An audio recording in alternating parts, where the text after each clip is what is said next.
公元前205年初冬，太行山下的井陉口，面对汹涌而来的20万赵军，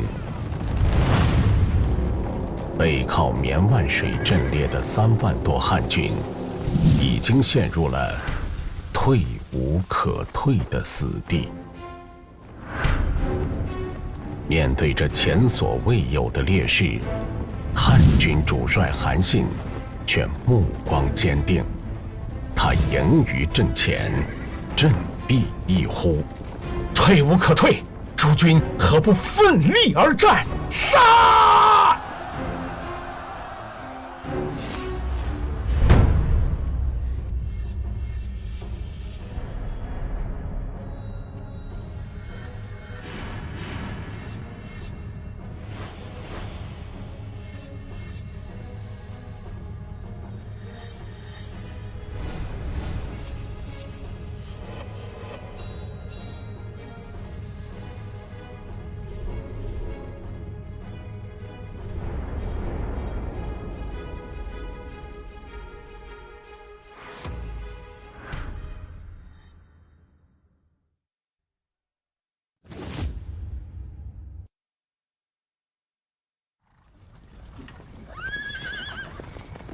几个月前，还定3秦的头号功臣汉大将军韩信，刚刚围困废丘，迫使雍王章邯自尽，又协助汉王刘邦稳固了关中。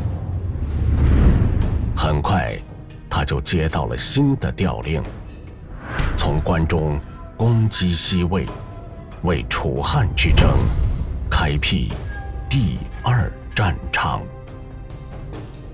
之所以被称为第2战场，是因为此时刘邦和项羽两军的主力正相置于荥阳鸿沟的东西两岸。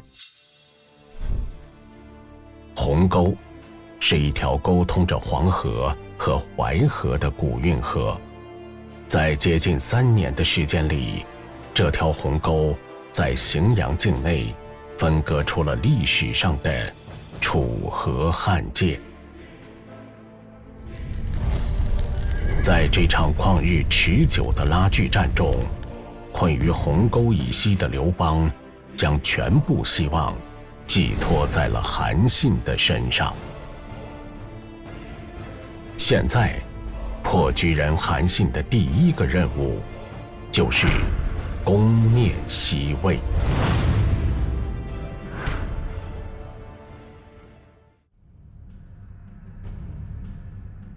西魏地处如今山西西南部一带，与关中隔黄河而望，位于荥阳战场的大后方。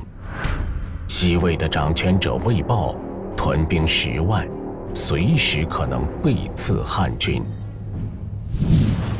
此时，韩信的主力部队已被刘邦调走，支援前线，他只能用仅剩的2万军队帮刘邦拔掉这根钉子。黄河对岸，听闻消息的魏豹大军已集结于蒲津渡，如果汉军贸然渡河，定会遭遇迎头痛击。面对守株待兔的魏军，韩信先派遣骑将灌婴在蒲津渡对岸陈列船只，演练舟船停靠，大有渡河之意。魏军不敢松懈，抽调援军，逐步集结，一场大战似乎一触即发。眼看魏军主力已被调动，韩信开始了下一步行动。他派曹参在上游的下阳用木鹰制作木筏，将汉军主力悄悄送到对岸，直捣敌后阵营。此刻，魏豹正在安邑城里以逸待劳，没想到韩信突然兵临城下。毫无准备的他只好出城投降。仅用了1个月，韩信指挥的2万汉军便将西魏这个国家从地图上抹去。这正是历史上著名的声东击西一战。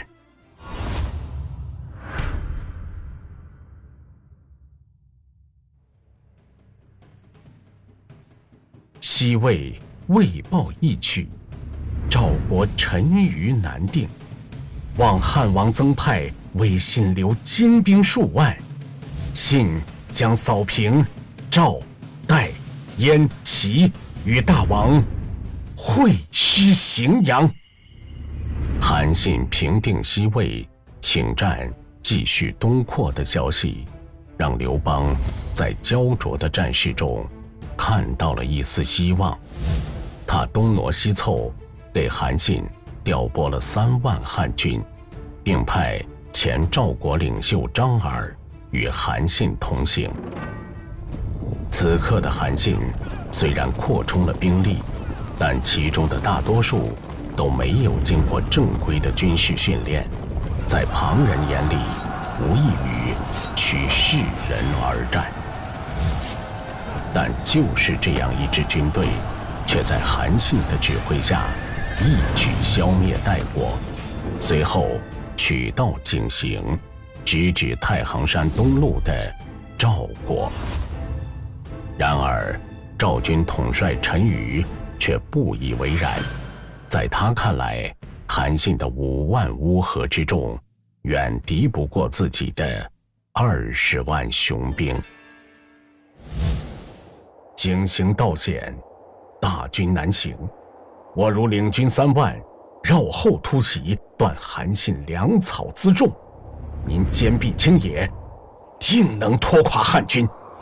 不必，今韩信军队号称数万，实则虚张声势，有经千里奔袭，已然疲惫至极。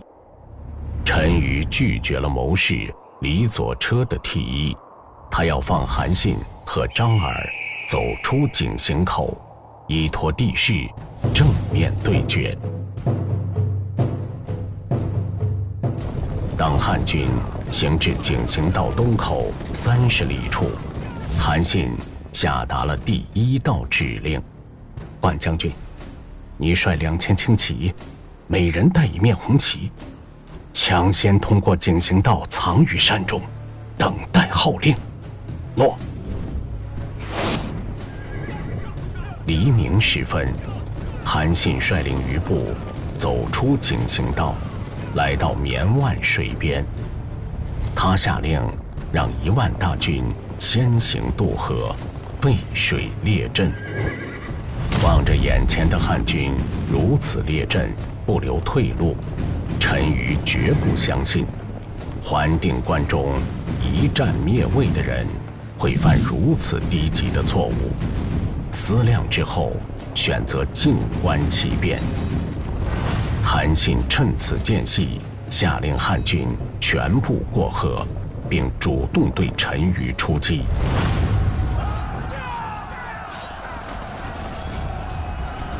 此刻，陈馀终于确信了韩信的昏聩，率7万赵军迎头痛击。不出所料，汉军且战且退，一路后撤，军旗战鼓丢了一地。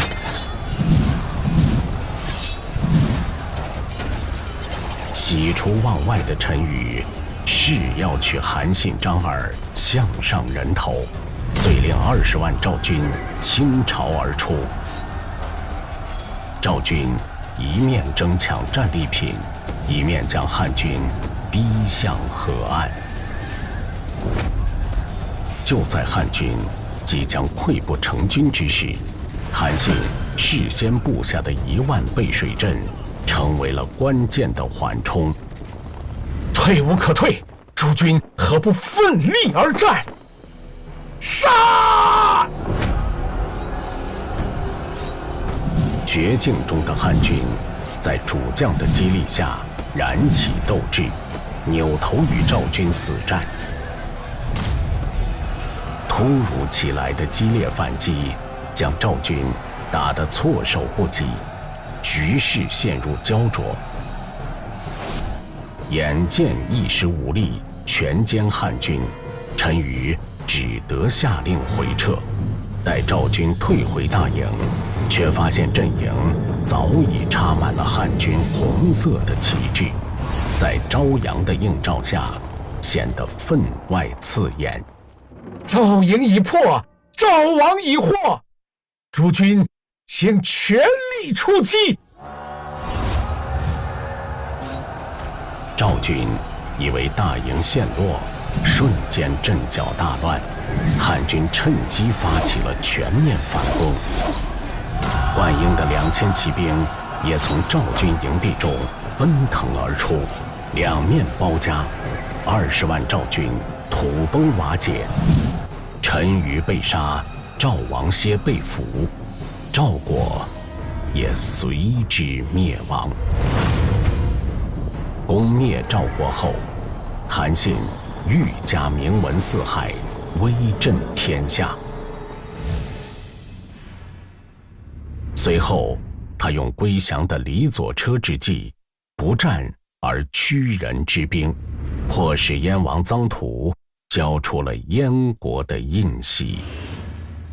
然而，此时在荥阳主战场，形势却发生了变化。英布彭越的牵制游击被项羽逐一击破，他甚至切断了刘邦的敖仓粮道，一度攻破荥阳。荥阳虽被攻破，韩信却依然执着于北方的战场，并未分兵来救。面对霸王的穷追猛打，刘邦几乎没有还手之力。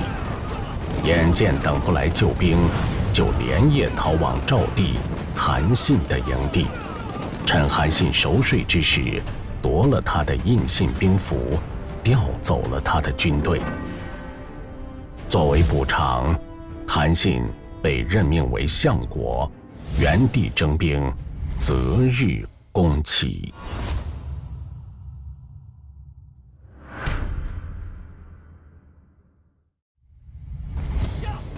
仅仅过了4个月，韩信就率领征集的数万新军出征齐国。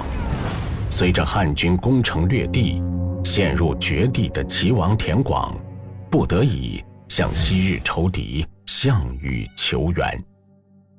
项羽没有想到，曾经帐下的执戟郎中已然不容小觑，他派出麾下的第一战将龙驹和20万楚军救援齐地。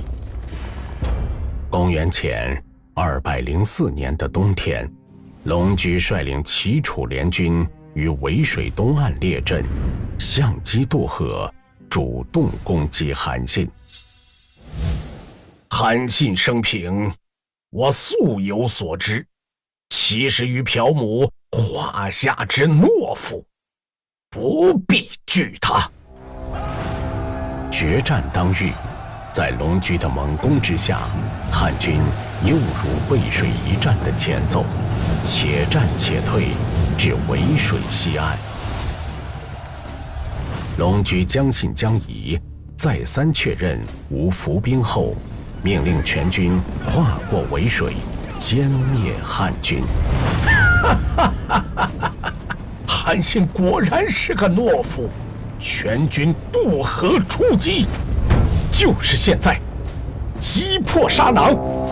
就在大批齐楚联军涉水过河时，潜伏在渭水上游的汉军小队破坏了拥塞河道的沙带，一瞬间，冰冷的河水奔涌而来，龙驹的兵力被彻底撕裂，军心大乱的楚齐联军被调转回头的汉军一举击溃。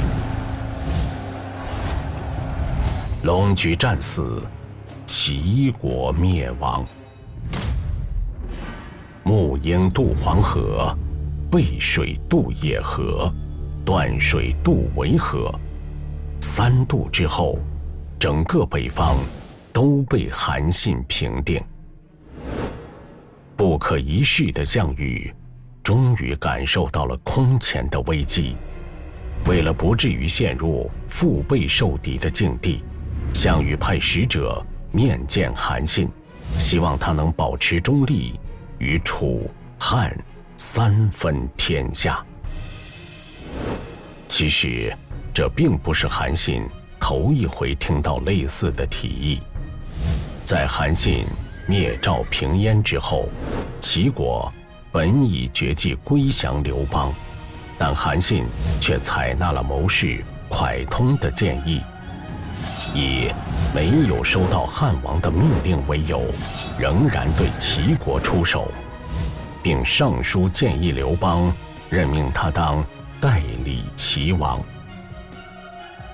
而在蒯通的计划中，掌握齐国的实权只是第一步，他真正的目的是让韩信获得与刘邦、项羽3分天下的基础。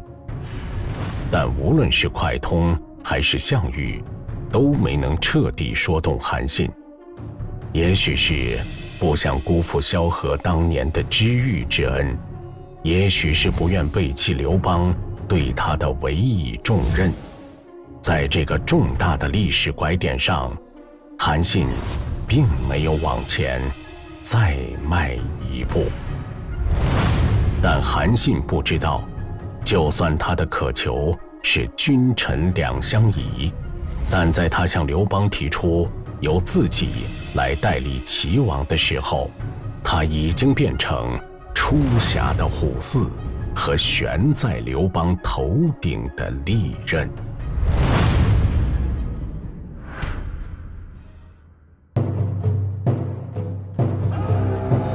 虽然韩信并未背叛刘邦，但却违背了承诺，没有挥师南下，加入楚汉两军的主战场，致使刘邦再次陷入困境。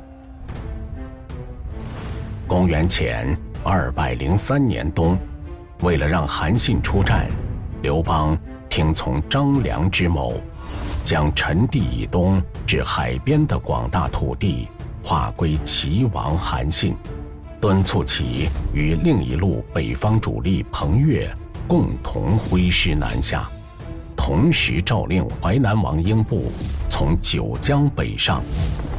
随着韩、彭、英3路大军与刘邦会师，终于将强弩之末的项羽围困于垓下。楚汉之间最后的战役即将打响。你觉得朕能带多少兵？陛下能带10万人马，那你呢？多多益善。楚汉之争结束数年之后，汉高祖刘邦和淮阴侯韩信发生过这样的对话。曾经，刘邦集结过56万诸侯联军，夺取了项羽根据地彭城，但项羽仅用3万精锐就一举收复彭城，击溃了所谓的56万大军。而此前韩信打的仗，多是以少胜多，以谋取胜。对于他而言，兵力从来都不是一个问题。这一次，刘邦将整个汉军的指挥权全权授予了韩信，就连他自己也要听从韩信的调配。统领数十万大军的韩信即将与项羽展开最后的决战。关于这一战的细节，史书中的记载仅有寥寥数笔。我们只知道，虽然霸王勇冠3军，楚军拼死抵抗，但面对韩信的多重纵深、层层围困的战术，万人之敌的项羽第一次品尝到了绝望的滋味，在十面埋伏中听到了四面楚歌。带着28骑成功突围的项羽，最终不愿过江东，血战乌江，自刎谢幕。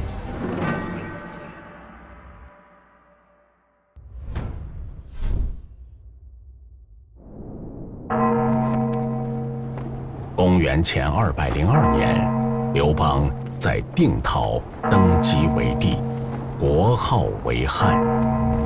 为汉王朝的建立立下赫赫功勋的萧何、张良和韩信，被人们誉为汉初三杰。然而，项羽刚死，汉军尚未班师，刘邦就收回了韩信的兵权，改封他为楚王。韩信回到淮阴，找到当年舍饭的漂母，赏赐了千金，兑现了当初的承诺。那个曾经当众羞辱他的混混，也被他封为了军官。公元前201年，因为收留了项羽的旧将钟离昧，刚当了1年楚王的韩信被控告谋反，王位被削夺，降封为了淮阴侯。狡兔死，良狗烹，高鸟尽，良弓藏，敌国破，谋臣亡。韩信自此日渐消沉，经常称病不朝。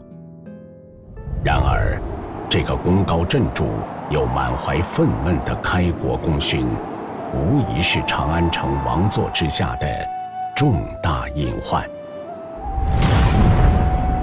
在一次刘邦亲征平叛之际，皇后吕雉与丞相萧何合谋，哄骗韩信入宫。纵横沙场的一代战神韩恨横尸于长乐宫。成也萧何，败也萧何。韩信在战场上洞悉人性，掌握人心，却没能看穿萧何的用意，更未能看透帝王的心术。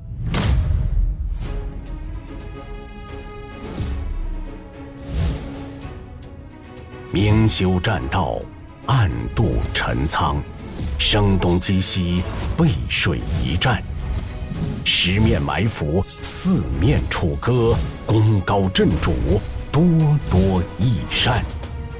韩信的故事升华出众多我们今天耳熟能详的成语，他的武略创造出了战争史上值得铭记的奇迹。